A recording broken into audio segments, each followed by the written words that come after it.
Ladies and gentlemen, good day and welcome to Advanced Enzyme Technologies Limited Q1 FY'25 earnings conference call. As a reminder, all participant lines will be in the listen-only mode, and there will be an opportunity for you to ask questions after the presentation concludes. Should you need assistance during the conference call, please signal an operator by pressing the star, then 0 on your touchtone phone. Please note that this conference is being recorded. I now hand the conference over to Mr. Ronak Saraf, Investor Relations. Thank you, and over to you, sir. Good evening, everyone. Welcome to Advanced Enzymes Q1 FY'25 earnings conference call. I am Ronak Saraf, the Manager Investor Relations here at Advanced Enzymes. We hope you all have gone through our financials, press release, and the presentation which has been posted in our Investor Relations section on our website. We have with us Mr. Mukund Kabra, Full-Time Director, Mr. Beni Rauka, Group CFO.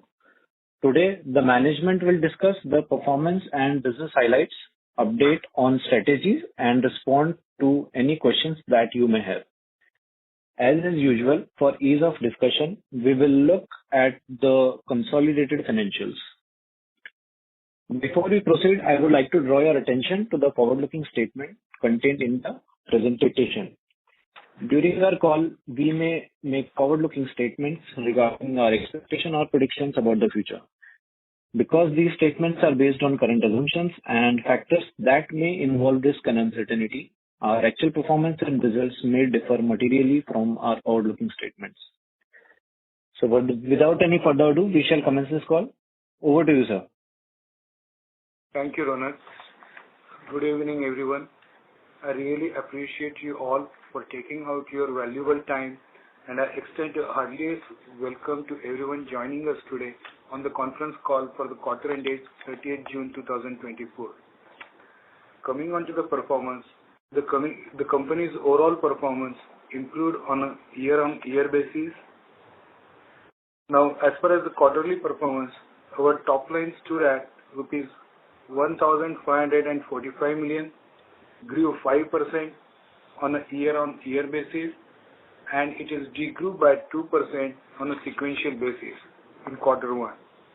Our EBITDA stood at rupees 512 million, grew by 16% on a year-on-year basis, while it is declined by 8% on sequential basis. We have witnessed growth of 19% in the bottom line on year-on-year basis and 17% on sequential basis. On the margin front, EBITDA margin stood at 33% and PAT margin stood at 23% during the quarter one. Now, talking about the segment-wise performance, I will first go through human nutrition. The human nutrition segment more or less remained unchanged during the quarter, contributing 65% in the revenue. It grew by 2% on year-on-year basis, while a slight decline of 1% is registered on sequential basis. Nutrition business primarily supported the numbers in human business. Overall, the demand in the pharma business remains subdued. On animal nutrition, our animal nutrition business contributed 11% to the revenue in quarter one. It grew by 9% on year-on-year basis, while it is declined by 7% on sequential basis. Bioprocessing. During the quarter, bioprocessing segment contributed 16% to the revenue. It grew by 12% on year-on-year basis and degrew by 3% on sequential basis.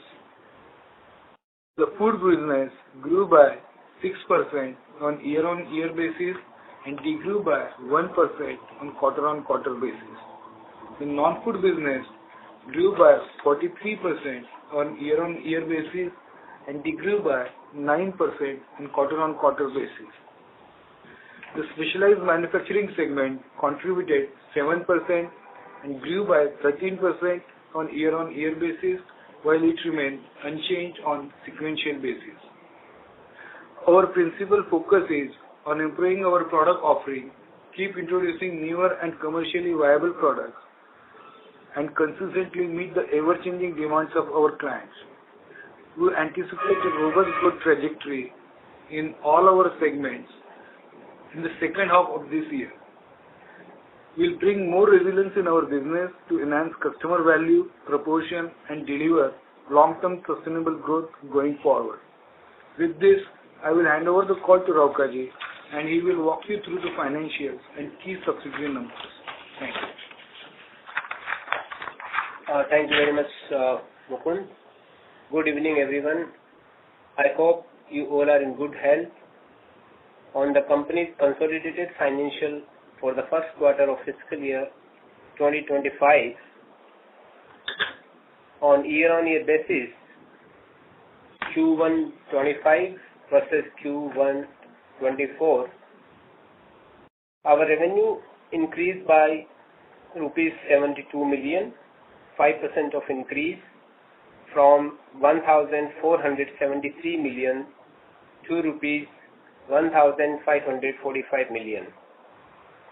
EBITDA is increased by 72 million, 16% from rupees 440 million to 512 million, which is about 33% EBITDA in Q1 of FY'25.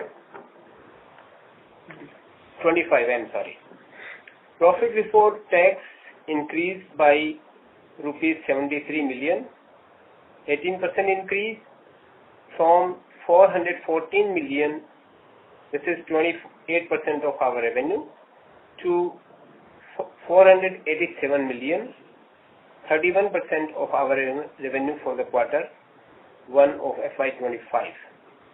Profit after tax has increased by rupees 56 million, a 19% increase from rupees 294 million to rupees 350 million. That is about 23% of our revenue. On sequential basis, the revenue is decreased by about 2% from 1,578 million to 1,545 million. EBITDA decreased by rupees 42 million from 544 million to 512 million.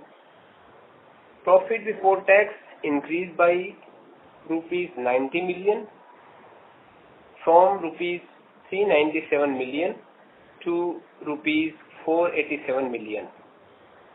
Profit after tax on sequential basis increased by rupees 51 million from rupees 299 million to rupees 350 million.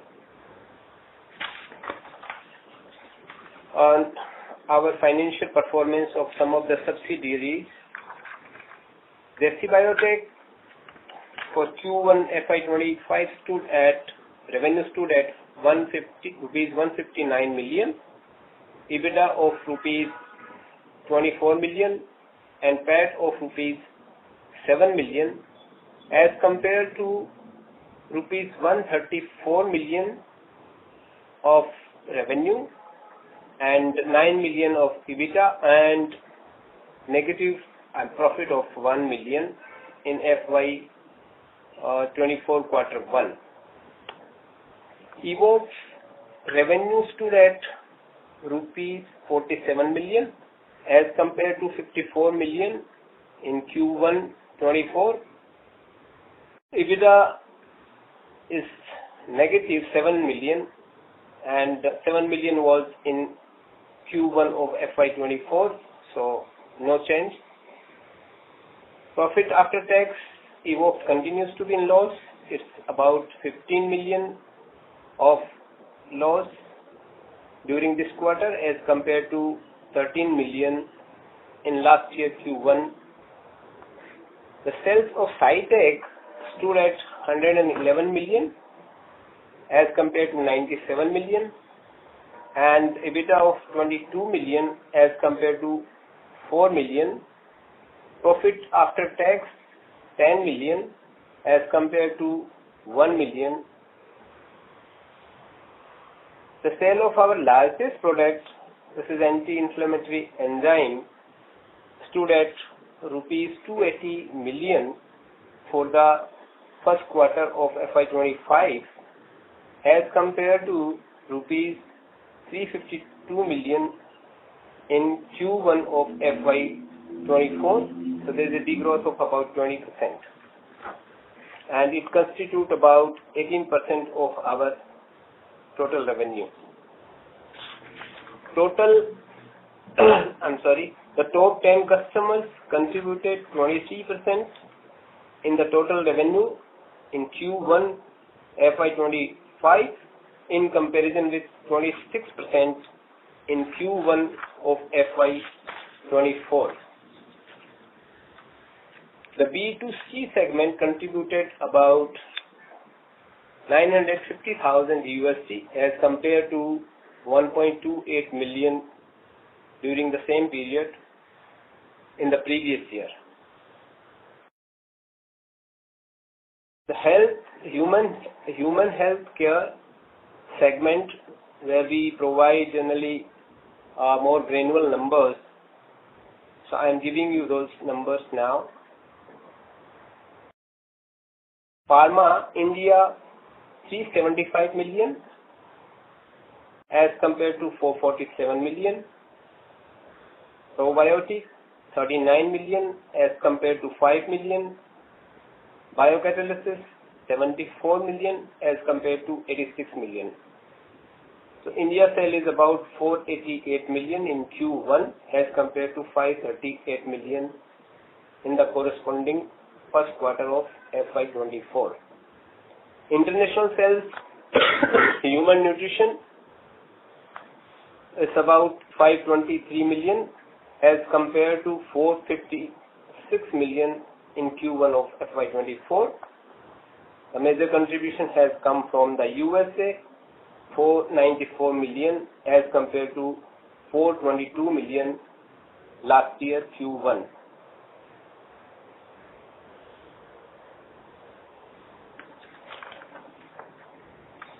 R&D spending during this first quarter, we have spent about 76 million on R&D as compared to 62 million in quarter 1 of FY'24.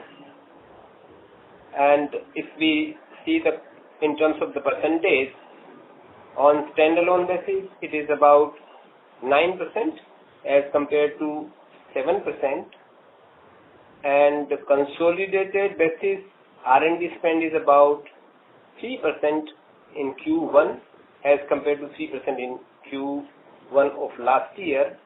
This is after intercompany elimination, and if we do not remove this elimination, then on consolidated basis, R&D spending is about 4% in both the quarters. That was from my side. Now we shall open the floor for question and answer session. Thank you very much. We will now begin the question and answer session. Anyone who wishes to ask a question may press star and 1 on their touchtone telephone. If you wish to remove yourself from the question queue, you may press star and 2. Participants are requested to use handset while asking a question. Ladies and gentlemen, we will wait for a moment while the question queue assembles.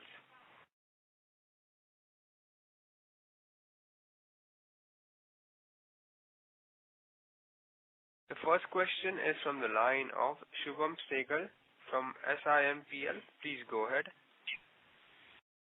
Hello. Hello, am I audible? Yes, sir. Yes, please. Yeah. So my first question is, like in the previous calls, we have been hearing that you are working on the sugar management and the weight loss products. But could you actually provide a concrete essence as to which stage of development have we reached? When will we be able to launch these products? And what kind of revenues can we expect? Like any ballpark figure would work. And will we only be restricted to the US market, or we would expand to other regions as well? Shubhamji, as you see, some of the nutraceutical business in US is growing, in the first quarter, on the quarter-on-quarter basis as well as on this basis. So some of the sale is started, but it is still under the trial stages. I won't be able to give you the exact revenue numbers for that.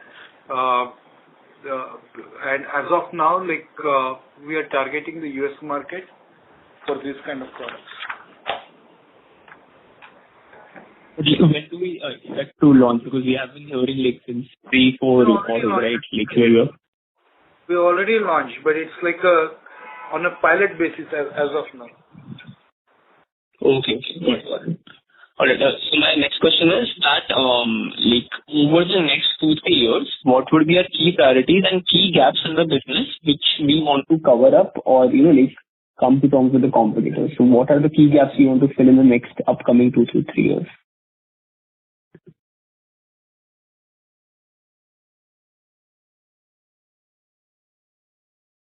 So the priorities are going to be all the 3 segments. As we always mention, our growth is going to be driven by the nutraceutical as well as on the food side of the business, biocatalyst of the business, and the animal feed. These are going to be our key focus areas. Those are going to drive the growth. We will be introducing new products as we move on into all of these areas, and we are working on all of those areas. So that's going to be our key strategy. Okay, sir. Got it, yeah. Okay, thank you. Thank you, Shubham. Thank you. The next question is from the line of Harini Dedia from Tamora Investment Managers. Please go ahead. Good evening, sir. I had a couple of questions around growth. So if you can help us understand what in the Indian geography where we saw a flat quarter, because even on biocatalysis we've seen a degrowth, which is supposed to be one of our growth engines. Just trying to understand, is it just a quarter phenomena or what is going on over here? Generally, the first quarter is always a little bit subdued, but we shouldn't really look into it as a quarter-on-quarter basis. No, but even year-on-year, it's been flat, the India business. So which piece in the India business has sort of not worked out for us? India business is supposed to be under pressure this year, particularly on the human side. Most of the growth is supposed to come into the second half of this year. Okay, and that will also come from the human side itself? Yes, onto some of the biocatalyst areas. Got it. And on cerathiopeptidase, this has been another quarter of degrowth. So what is exactly happening in this market? Why are we seeing degrowth over here? Last quarter in FY'24, probably pharma companies have picked up more stocks. So some impact in the Q1, Got it. And in the Asia market, again, we were expecting growth driven by animal nutrition. That was the conversation in the Q4 call. So should we read something into this quarter's number, or that will resume again in Q2, Q3 onwards? We shouldn't really look into it quarter-on-quarter basis as of now. I would say that the quarter-on-quarter numbers on animal feed or any area cannot give you the story. Okay. Got it. So when I look at the overall growth of the business, we've seen a lot of growth come from US, which is typically our high margin business, especially in Q1. Do margins still have a room to expand from here on, or if with the US growth also we're doing these margins, so we pretty much see similar 33-34% margins going forward? I think 33-34% is what probably one should look at it now, as of now. Got it. So only when we see rest of the geographies contributing a little more will we see some expansion here, but. Right. So international sales, as international sales goes up, probably you will see some better margins. And for that, I think we will have to wait a couple of more quarters. Okay. But for the whole year, we would still expect that, 12 to 14% kind of growth on the whole year basis to come through. Yeah, right. Okay. Got it. Thank you so much. Thank you. The next question is from the line of Abhishek Navalgund from Nirmal Bang Equities. Please go ahead. Yeah, thanks for taking my question. So, some of the questions related to growth have been already answered, but just wanted to understand, sir, while you talked about some sort of, destocking maybe in this quarter in Sera, what sort of underlying growth we should assume going forward, considering you are already a domestic leader here? So, if you talk about Sera business, we don't expect a lot of growth to come. It should be more or less a flat business or maybe like 5% or here and there the growth. The growth has to come from the other segments, what we are working on. Right. So since Sera still is the largest product in terms of overall size, so if Sera is expected to grow at, let's say, 5-6%, I mean, the large part of the heavy lifting has to be done by the international human nutrition. So on that side, in terms of quarterly run rate... And the biocatalyst areas in the Indian side. Yes. Biocatalyst on the Indian side. But honestly, the run rate on the biocatalyst hasn't picked up on a consistent basis. So what sort of growth do you expect on the biocatalyst? Are we in a position to launch some new molecules on the biocatalyst side in India?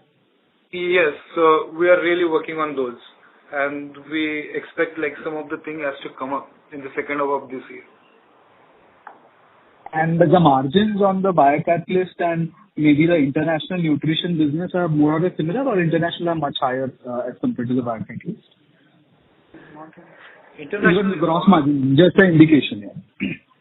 So I think as far as comparing the margin is concerned, it all depends. Even in international market now, couple of new products are being introduced. So initially the margin, there is different. But yes, I mean, international business, we get a better margin. Sure.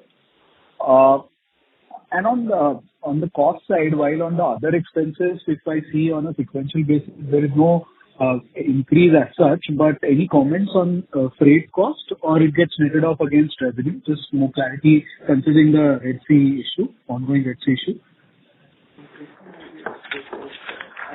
Freight cost is slightly elevated.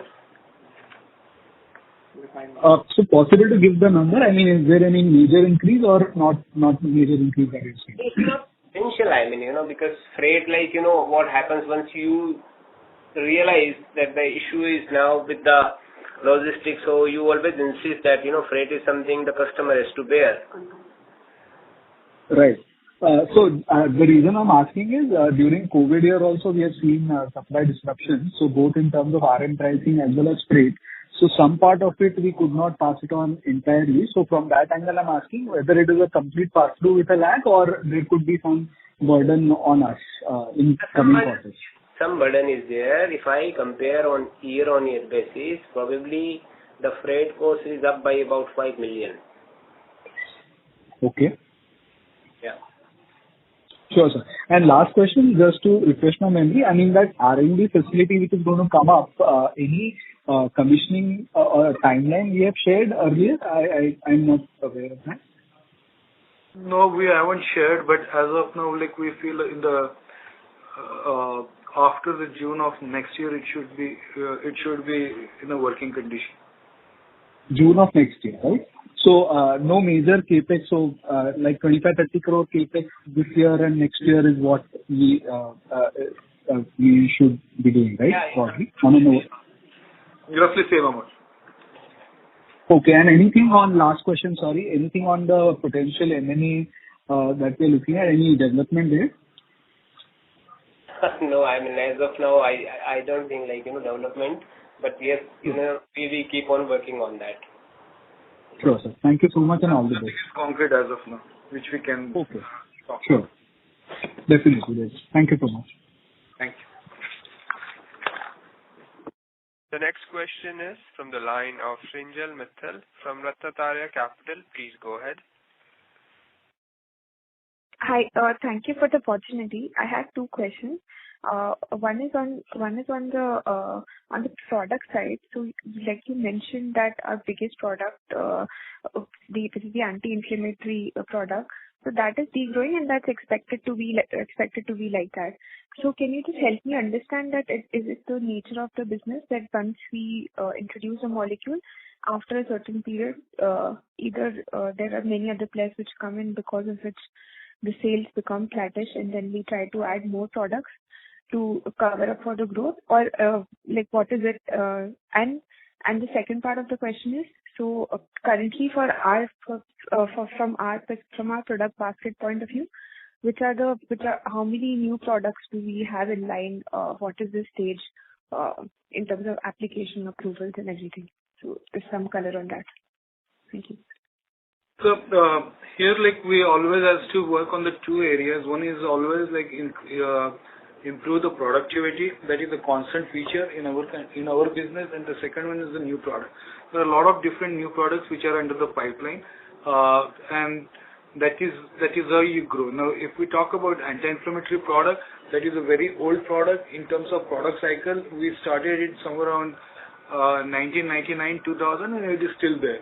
So it will not die as such, but yeah, like at some point of time, there is like always, like when you are always like leading 90-95% of the share, when you command into that, there is going to be some problems. Understood. And when you talk about the new products which are into pipeline, what would be the duration of that pipeline, like in terms of the application approval and then final commercialization? And how many such products would be there in the pipeline? There are about, if you ask me, there are about 50 products which are there in different areas, into different molecules as of now into the pipeline. But generally the cycle is at least 1.5 years to 3 years, right? So some of them are like getting into the final stages now. Understood. Thank you. And just one more question on the employee cost. So is this quarter supposed to be the annual increment cycle for us, because the employee cost has sequentially increased a bit, and it seems like that's generally the case. Is that the reason? So I think first quarter the incremental cost has come, but yes, for a couple of subsidiaries probably that will happen in the second quarter. That happens from 1st of September or so. But major, I can say 80% incremental cost has already been absorbed. So you can go, considering this particular quarter as the basis for annualization of your, overall payroll cost. Understood. Thank you. Thank you for taking my questions, and all the best. Thank you. Thank you. Before we take the next question, we would like to remind participants that you may press star and 1 to ask a question. The next question is from the line of Nitish from Chris Capital. Please go ahead. Hello. Thank you for the opportunity. My question is actually a follow-up to a question asked by an earlier participant. We said that we are confident of doing 12 to 14% revenue growth in this year. So that means we'll have to do around a 185 to 190 crore of quarter in Q2, Q3. So I just wanted to ask, do we have any visibility on Q2, since we are halfway there already?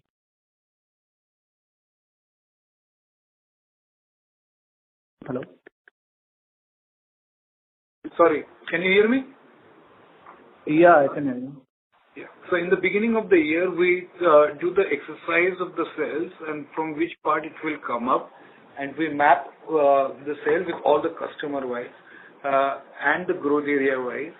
And even though we don't have a very long-term visibility with the customers, but we can always see for how it is going to span out in a year. Based on that, as of now, we feel that we should be able to do it because most of the sales has to come into the second half of this year. Okay. And, on the margin outlook, considering we're already at 33% in first quarter, which is typically a low margin quarter for us. So should we expect Q2, Q3 to be having a better margin? Okay. So, as the numbers will improve going forward, there will be certainly some kind of, incremental margin. But as of now, I think 33-34% is what we are saying is something, one should look at it. But it's right to assume that we could be at closer to the 34% of this band. Yeah. Okay. Thank you. The next question is from the line of Kiran from Table Trick Capital. Please go ahead. Thank you so much for taking my question. A couple of questions from my side. So apart from the anti-inflammatory enzyme product that we have, it's about 100 crore sales year on year.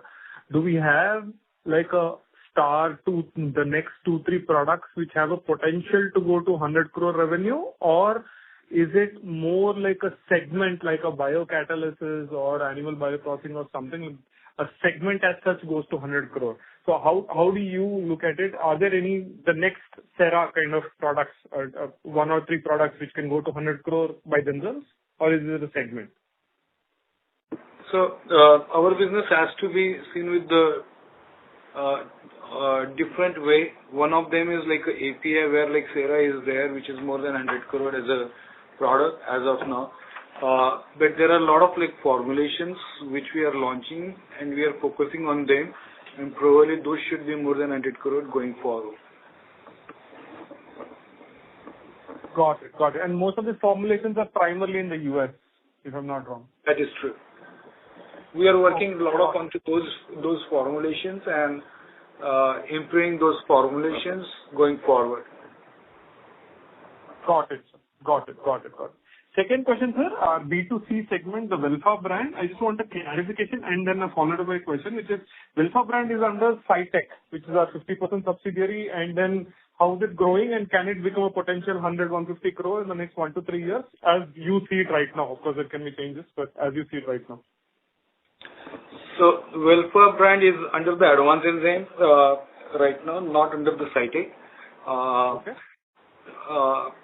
But as of now, I don't want to comment how it is going to be pan out into 2 to 3 years down the line, but we feel that this year we should be having about 2 to 3 crore sales coming from the Welfa brand.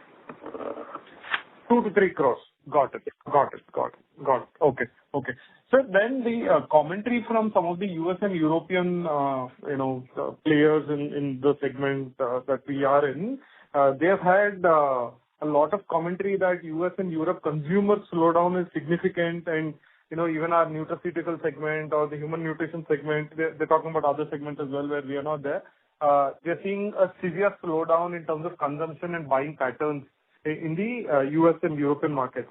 So from where you are sitting as a vantage point, have you seen the slowdown, or are you seeing the slowdown in terms of buying and purchasing patterns in the US and European markets? European is a little bit slowed down as of now. That is what we can see. In terms of like US, probably like we are growing into these areas because our sale was very low on the consumption side. Sorry, sir, I didn't understand the US market comment. So US market, we have seen, a growth. If I look at our number for the Q1 as compared to Q4 as well as Q1 of the last year.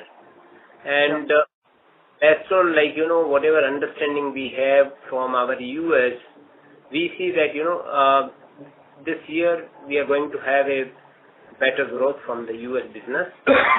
So this is the scenario as of now. Now, when you are talking about the spending, probably what is happening is it is on different part of it, on the consumer side of it. Nutraceutical segment, again, there are different issues. So, our business where we are catering to primarily on, B2B first and then B2C is very small business. So here still we see that, there is a opportunity and growth is there in this market. So unless really we see the impact from those who are on the field and selling, the products which are formulated or finished goods from our formulated formulations. So that impact so far we have not seen. Perfect, sir. Perfect. Understood. My last question, sir.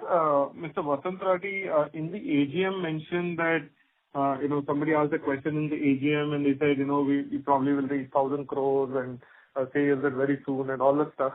So is there any definite pathway that you can tell us that, what human nutrition will be 300 crore or bioprocessing will be 300 crore, whenever that we reach 1,000 crore sales, right? Maybe 3 years, maybe 5 years. Yeah, of course. That has been really mapped, and we have done a lot of work on that area. And that is that the chairman has commented that in down the line 4 to 5 years we target to achieve 1,000 crore of our revenue. Got it, sir. And which segment do you think will contribute the most to that growth from 600 to 1,000? Because there's a delta 400 in our area. It's quite a large number. That's the reason I'm asking. You need to work onto the 3-4 different houses, right? When you talk about 1,000 crores, you need to work on the 1,100, 1,200 crore, and then you reach the 1,000 crore because 1 or 2 will falter. As of now, but it's more like on a R&D side and R&D driven. As I was telling, most of the enzymes, when you do it, the research is for 1.5 years to 3 years. So it takes some time.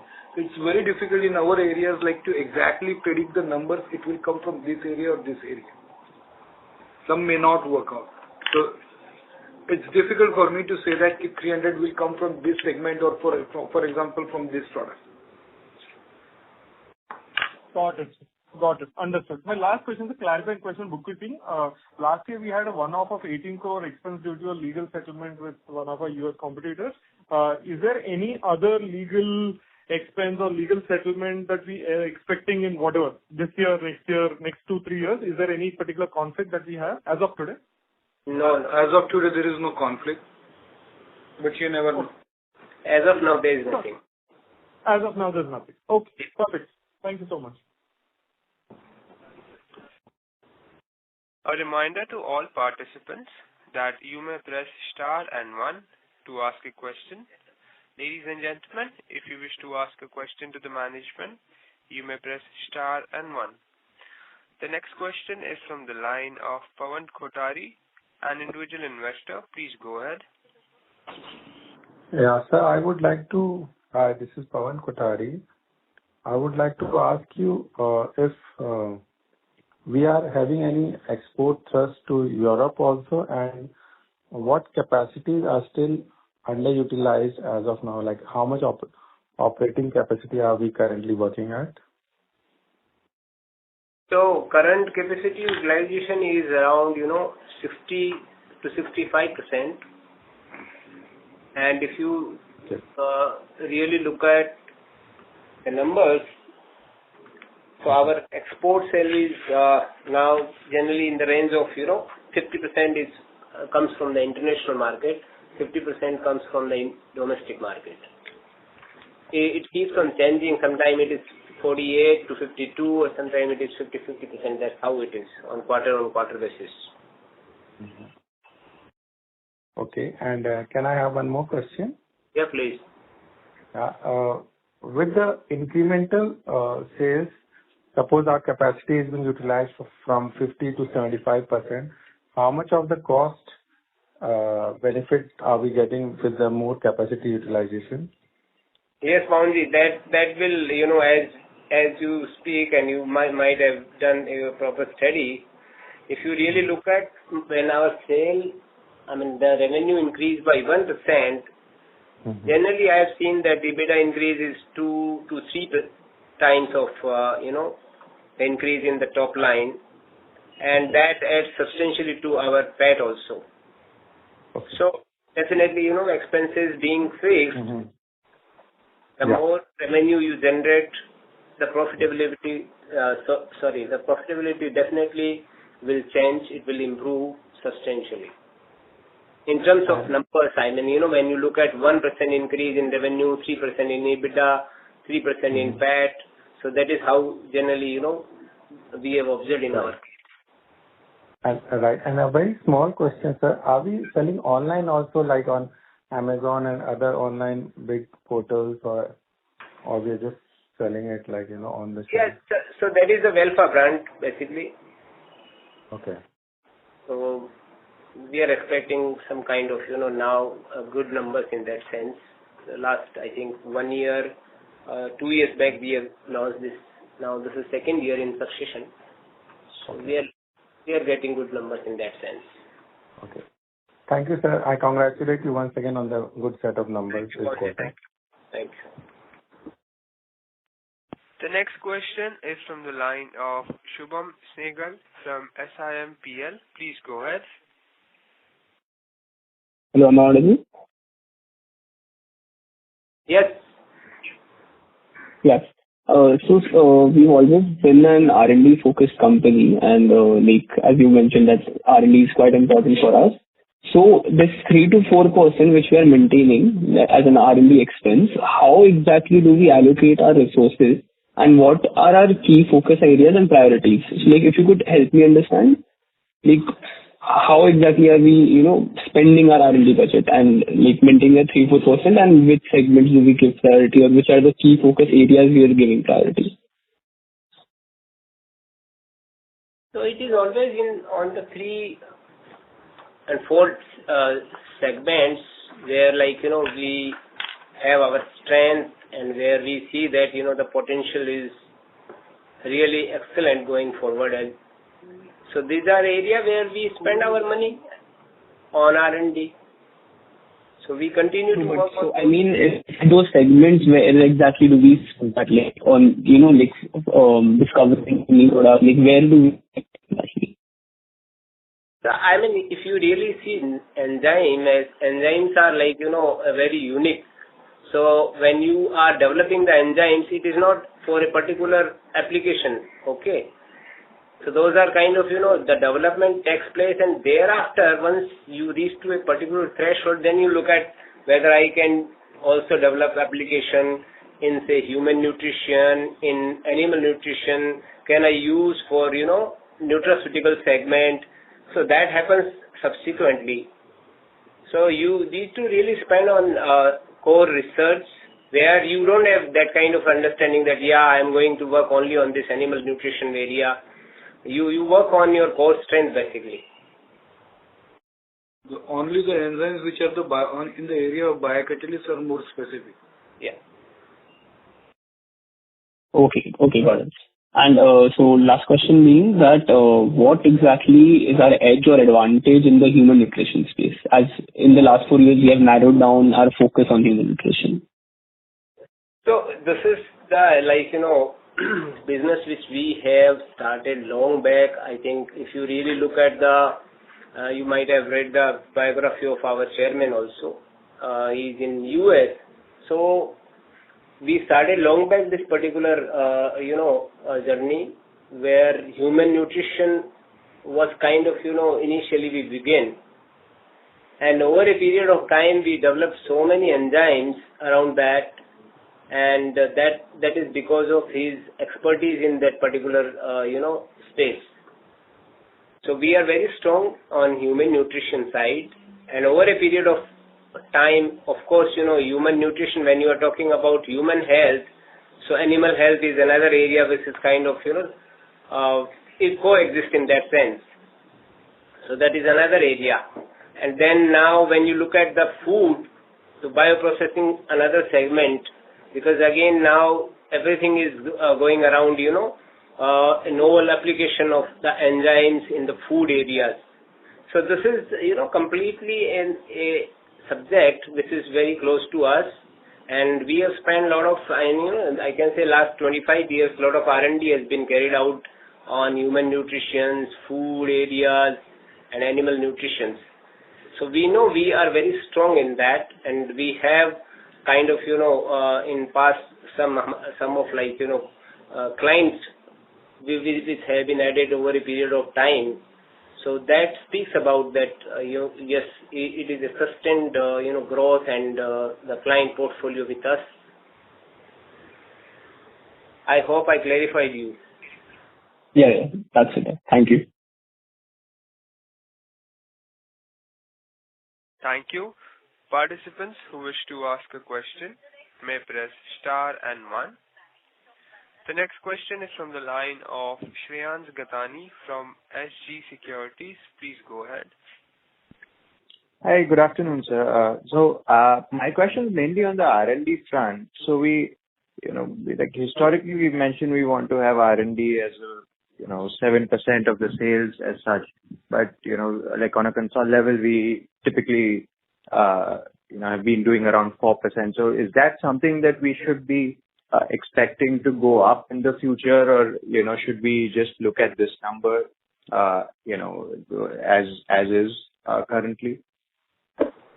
So, Mr. Gatani, the capex is not much if you really look at in this area, because now whatever capex we are doing is on our research and development center at Nashik. It is in CIP, currently not added to the expenses side of it, capital expenditure as such.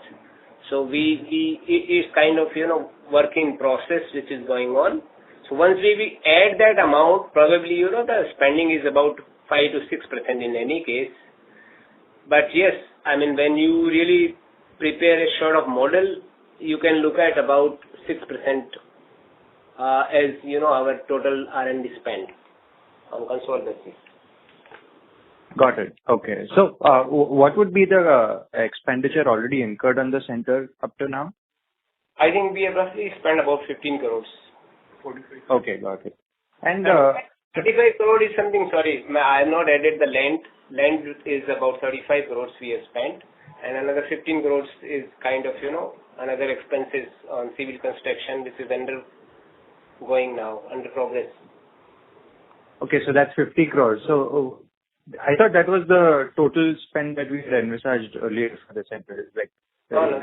So it's the land. Land was acquired 3 years ago, I think. Like somewhere around COVID period, 2017-18. Okay, got it. Okay. So my next question was around Evox. So, we mentioned that as, as an R&D arm of the company as such. Do we consider, that portion into R&D, or does that Evox sale come into actual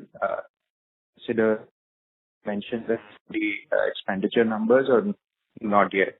And second question on that is we initially, Evox had some partnerships with certain companies for some product development. Is there any update on that, or that pretty much was on a low key for a while? Just trying to understand if there was any movement on that side.